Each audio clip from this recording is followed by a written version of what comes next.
नमस्कार। डीवी राजस्थान पर आपका स्वागत है। मैं हूं गिरवर सिंह। दोस्तों, झुंझुनू जिले के जाखड़ों के बास के शौर्य चक्र विजेता विकास जाखड़ रीट में हुई धांधलियों के खिलाफ आंदोलन कर रहे हैं और अपने आगे की रणनीति भी वो बता रहे हैं। तो अभी वो जो है लाइव चल रहे हैं, तो आइए आपको दिखाते हैं कि उनकी आगे की रणनीति जो है क्या रहने वाली है। तो आइए उनके विचार जो सुनते हैं। नमस्कार साथियों। आज मैं ज़्यादा लंबी चर्चा नहीं करूंगा आपसे। लगभग एक महीने की इस लड़ाई में हमने क्या खोया और क्या पाया, इस पे मैं चर्चा करना चाहूँगा। जब हम 6 तारीख को जयपुर में शहीद स्मारक पर बैठे थे, तो क्या किसी को यह अंदाजा था कि आज हम इस मुकाम पर पहुंच जाएंगे, जब पूरी सरकार में खलबली मची हुई है, अफरा तफरी है, इनकी रात की नींद और चैन इनका छिन गया है, और कैसे जो अपराधी हैं, जो आरोपी हैं, जो युवाओं के सपनों के सौदागर हैं, वो धड़ाधड़ पकड़ में आ रहे हैं और एक दहशत और एक डर के माहौल में ये चोर अभी अपनी सांसें ले रहे हैं। तो हमने इस मुद्दे को, एक लगभग मर चुके मुद्दे को हमने जिंदा किया है। हमने मतलब मैंने नहीं, आप लोगों ने जिंदा किया है। आप लोग सड़क पे आए हो, गांव-गांव में कैंडल मार्च निकले हैं। 26 जनवरी को धरना प्रदर्शन हुआ है। राजस्थान के भिन्न भिन्न जिलों से और तहसीलों से, कस्बों से युवाओं ने बढ़ चढ़ कर भाग लिया है धांधली घोटालों के खिलाफ। तो उस लड़ाई को हमको जारी रखना है, उसको हमको थमने नहीं देना है साथियों। एक चीज मैं आपसे ये साझा करना चाहूंगा, इस लड़ाई में सबसे बड़ा हथियार हमारे पास में सोशल मीडिया है, क्योंकि हमारे पास कोई बहुत बड़ा रिसोर्स नहीं है, हमारे पास इतना समय नहीं कि हम संगठन बनाएं, हमारे पास बहुत बड़ी टीम नहीं है। मैं तो कहता हूं हर इंडिविजुअल, हर व्यक्तिगत रूप से कमांडर है। वो अपने स्तर पर जो प्रयास कर सकता है, अपने आसपास के लोगों को जोड़ सकता है, अपने साथियों को जोड़कर सरकार के खिलाफ आवाज उठा सकता है। उसका कोई सानी नहीं है, उसका कोई दूसरा विकल्प नहीं है। तो इसी तरह से हमको इस लड़ाई को जारी रखना होगा। मैं आज एक वीडियो देख रहा था, फनी वीडियो था, किसी कॉमेडियन ने डाला था कि वो साइकिल पे पेपर बेच रहा था, चिल्लाते हुए कि ये पेपर ले लो, रीट का पेपर ले लो, एसआई का पेपर ले लो, पटवारी का पेपर ले लो। तो ये अनायास नहीं है, ये मुद्दा इतना ज्वलंत है कि हर कोई इसको कैप्चर कर रहा है, हर कोई इसको लेकर संजीदा है। तो आज हालात सच में ये बन चुके हैं। सरकार के जो मुखिया हैं, उनकी नाक के नीचे सब कुछ हो रहा है। ये जो घोटाले हो रहे हैं साथियों, हम किसी इंडिविजुअल व्यक्ति के पीछे पड़ जाएं, उसी का नाम लें, तो सही नहीं होगा। क्योंकि हर सरकार में देखो आप, बड़े से बड़े मंत्री, ब्यूरोक्रेट्स, इसमें जो रीट की एग्जाम है या जो भी एसओजी की जो चल रही है, जहां चल रही है, उसमें उनके नाम आ रहे हैं सामने। तो ये कोई अनायास नहीं है। मैं तो कहता हूं कि जो अशोक का पेड़ है बड़ा छायादार होता है, और उस पेड़ के नीचे ही ये जो नकल माफिया हैं, ये जो बच्चों को ठगते हैं, ये जो डकैत हैं, ये फल फूल रहे हैं, इनका पोषण हो रहा है। इसको हमें रोकना है, और इसको रोकने के लिए हमको अब रोड पे आना ही पड़ेगा। लड़ाई अभी अधूरी है, लड़ाई हम जीते नहीं है। लड़ाई को जीतने के लिए हमें और संघर्ष करने की जरूरत है।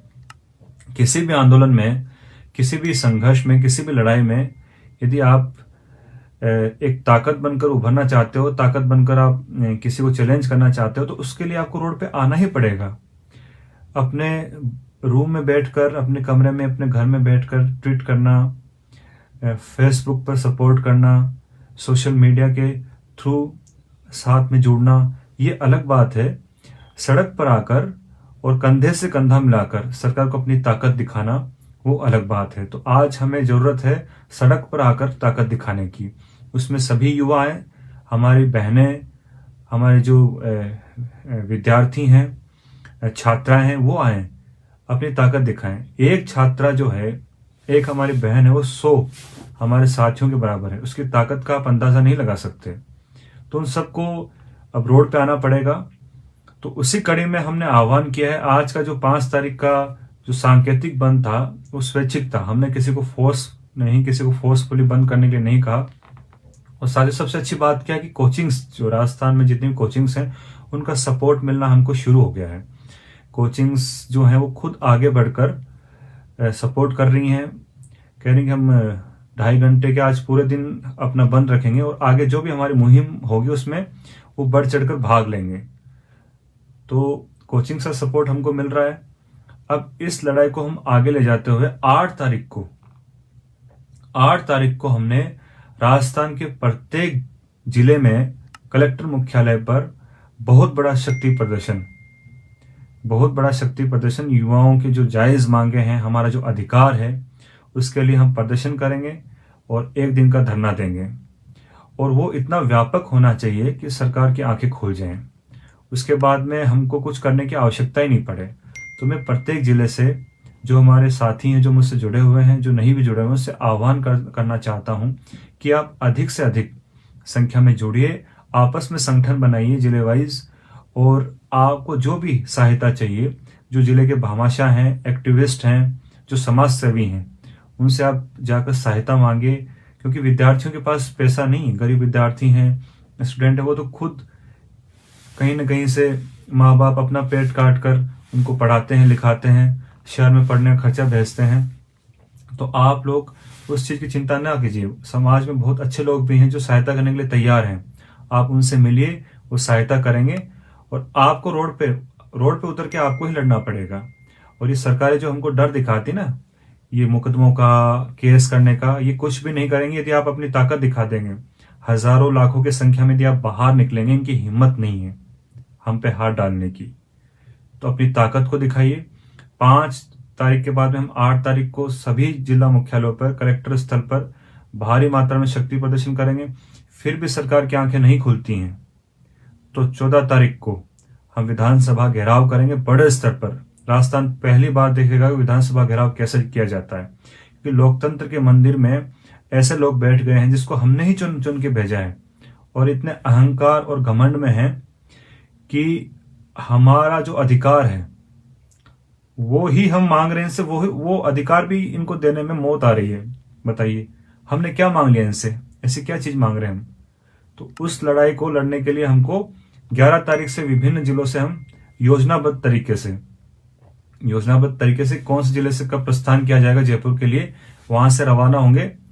और 14 तारीख को सोमवार को विधानसभा बड़ी संख्या में, भारी मात्रा में युवाओं के द्वारा विधानसभा घेराव किया जाएगा और इनके होश ठिकाने लाना है।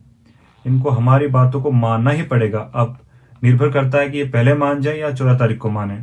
तो उसके लिए तैयार रहिए। जिला स्तर पर आप बहुत बड़ा प्रदर्शन कीजिए, जितना संभव हो, जितनी अधिक मात्रा में आप गांवों से विद्यार्थियों को जोड़िए, युवाओं को जोड़िए, कस्बों से जोड़िए, दूर दराज के क्षेत्रों से भी। ये आप अलग अलग जगह पे छोटे छोटे स्तर पर प्रदर्शन करते हो, उसका कोई प्रभाव इतना बड़ा नहीं पड़ता है। इकट्ठे होकर कर कीजिए। अब आवश्यकता है हमको एकत्रित होकर, संगठित होकर प्रदर्शन और आंदोलन करने की। तो वो सफल बनाइए आप। उसके बाद में 14 तारीख की जो भी हमारी योजना होगी वो आपसे शेयर की जाएगी। मुझे पूरा विश्वास है साथियों, पहले दिन से मुझे विश्वास है कि यदि आप सच के रास्ते पे चल रहे हो, यदि आप बिल्कुल अपने जो उद्देश्य में बिल्कुल क्लियर हो, तो आपको कोई भी नहीं हरा सकता। हम किसी बड़ी से बड़ी ताकत के लिए टकराने के लिए तैयार हैं, बस आपके साथ की आवश्यकता है। और मुझे विश्वास है कि अब युवा खड़ा हो गया है। किसी से विचलित होने की आवश्यकता नहीं है, कहीं से भ्रमित होने की आवश्यकता नहीं है, कहीं दबना नहीं है, कहीं झुकना नहीं, कहीं बिकना नहीं है। बिकने तो आप वैसे वाले नहीं हैं, बिकते हैं वो जिनके ज़मीर नहीं होता।